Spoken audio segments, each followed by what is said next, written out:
लोकतंत्र की कई आयाम हैं, पर निश्चित रूप से जो हमारे संविधान के प्रियम्बल में लिखा है वो उनके स्तंभ हैं। फ्रेटर्निटी एक शब्द इस्तेमाल किया प्रियम्बल में, आपसी मेलजोल, भाईचारा। दूसरा वर्ड जो बाद में संशोधन द्वारा आया है सेकुलरिज्म, निरपेक्षवाद, समृद्धि धर्म का पंथ निरपेक्षवाद इत्यादि।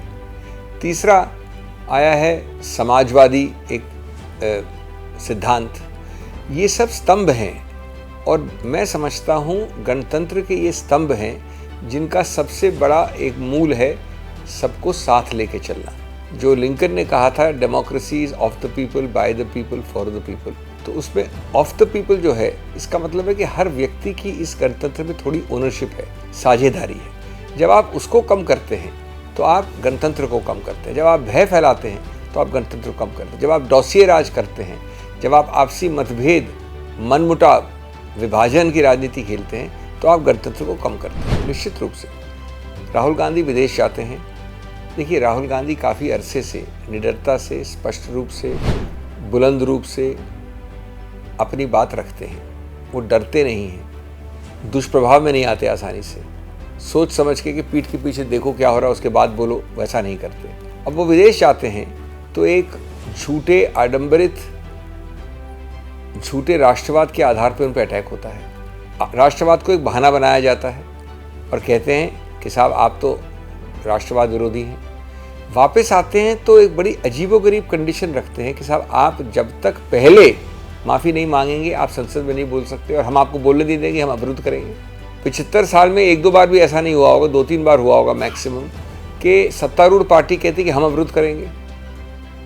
वो उससे बाहर निकलते हैं संसद से तो कहते हैं हम आपका जो बोला है भाषण आपने जिस दिन प्रधानमंत्री बोले थे उसको हम प्रिविलेज कमेटी में डाल देंगे। तो ये प्रक्रियाएं क्या है? ये बौखलाहट दर्शाती हैं, घबराहट दिखाती हैं, ये एक भय दिखाती हैं।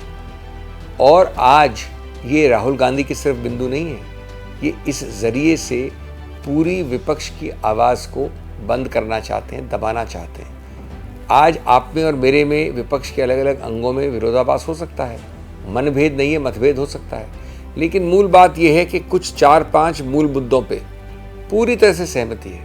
आपका प्रादेशिक कारणों से मेरे से झगड़ा हो किसी एक प्रदेश में, आपका किसी और ऐतिहासिक कारण से हो, लेकिन इस मामले में हर दिन साथ खड़े होते हैं।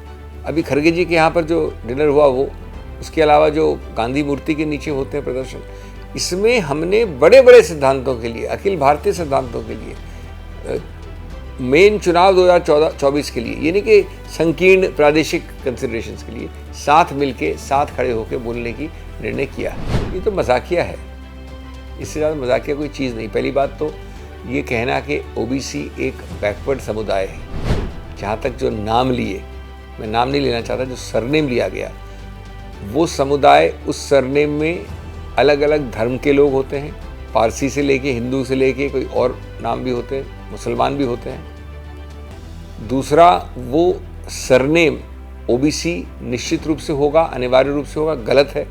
कई ऐसे होते हैं उस सरनेम वाले जो ओबीसी नहीं होते, कई।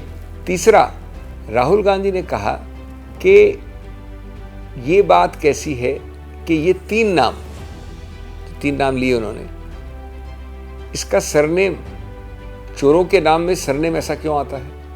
उन्होंने ये नहीं कहा कि सब उस सरनेम वाले चोर हैं।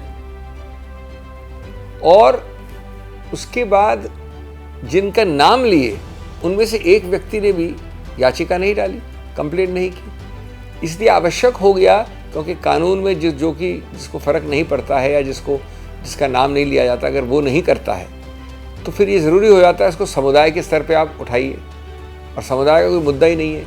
बीजेपी इस बात से बहुत घबराई हुई है कि जब राहुल गांधी बोलते हैं, कभी वो बघेल साहब को इधर देखते हैं, कभी आप गहलोत साहब को देखते हैं इधर स्टेज पे उनके साथ। राहुल गांधी जो इतने लोगों से, पिछड़े जातियों से, ओबीसी से भारत जोड़ो यात्रा में 4000 किलोमीटर में 4, 4.5, 5, पौने 5 महीने मिले हैं, क्या समझते हैं आप कि वो अपमान करेंगे ऐसे कम्युनिटीज़ का?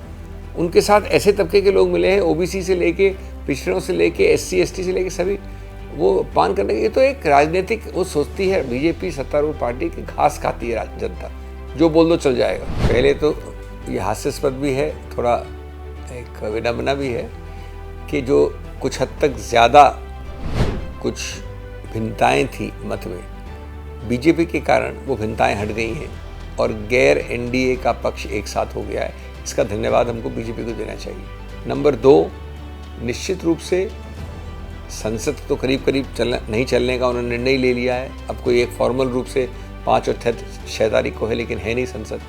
तो मैं समझता हूँ कि वो भारत जोड़ो से बहुत घबराए हुए थे।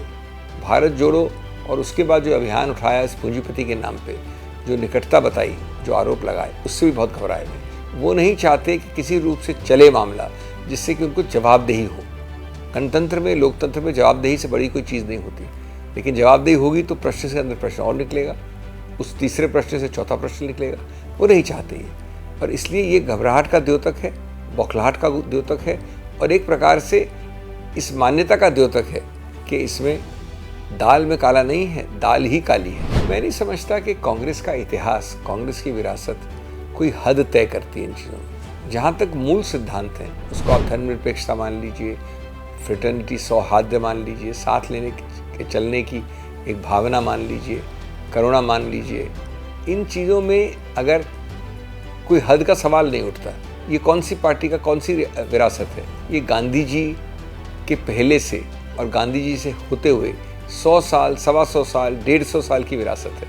इसके लिए मैं समझता हूँ पीछे हटना, और ख़ास तौर से राहुल गांधी, वो किसी रूप से डराए जाने, धमकाए जाने, दबाए जाने, उनका गला घोंटने वाली प्रक्रिया, उससे वो और बुलंद हो जाते हैं। उन्होंने तो कहा है, बल्कि कई बार हम लोग कहते हैं कि साहब आपको ये ऑफ़र नहीं करना होगा कि मुझे जेल जाना है तो जेल भेजिए ना मुझे आप, कई बार बोलते हो ऐसा।